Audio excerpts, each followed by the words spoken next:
चले मुकदमा 302 के चले मुकदमा ओकरे पीछे करियो धारा ओकरे पीछे करियो धारा।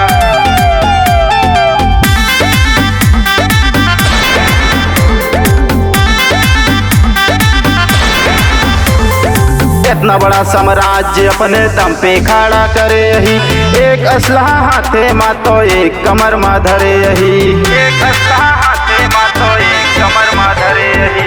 इतना बड़ा साम्राज्य अपने दम पे खड़ा करे यही एक असलहा हाथे मा तो एक कमर मा धरे यही। देख विरोधी थर थर कांपे जब हम निकली घर से बाहर 302 के चले मुकदमा 302 के चले मुकदमा ओकरे पीछे कई धारा 302 के चले मुकदमा ओकरे पीछे कई धारा 302 के चले मुकदमा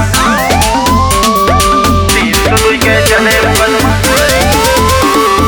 ओकरे पीछे कई धारा ओकरे पीछे कई धारा। पीठ के पीछे बात करे जे मर्द के ऊ जात नहीं हमरे सामने बोल दे जे केहू के औकात नहीं हमरे सामने बोल दे जे केहू के औकात नहीं। पीठ के पीछे बात करे जे मर्द के ऊ जात नहीं हमरे सामने बोल दे जे केहू के औकात नहीं। 3-5 करबा तू ज्यादा हमरे हाथे जाबा मारा 302 के चले मुकदमा 302 के चले मुकदमा 302 के चले मुकदमा ओकरे पीछे कई धारा 302 के चले मुकदमा ओकरे पीछे कई धारा 302 के चले मुकदमा 302 के चले मुकदमा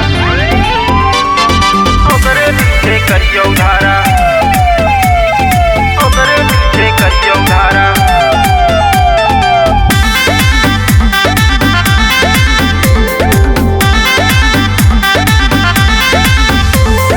नेताजी के घरे पे हमरे लगा रहा था आना जाना नाम के हमरे दहशत इतना ही लई कोर्ट कचहरी थाना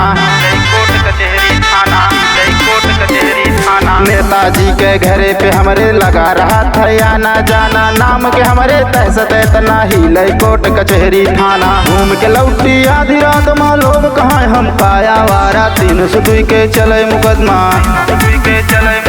302 के चले मुकदमा ओकरे पीछे कई धारा 302 के चले मुकदमा ओकरे पीछे कई धारा।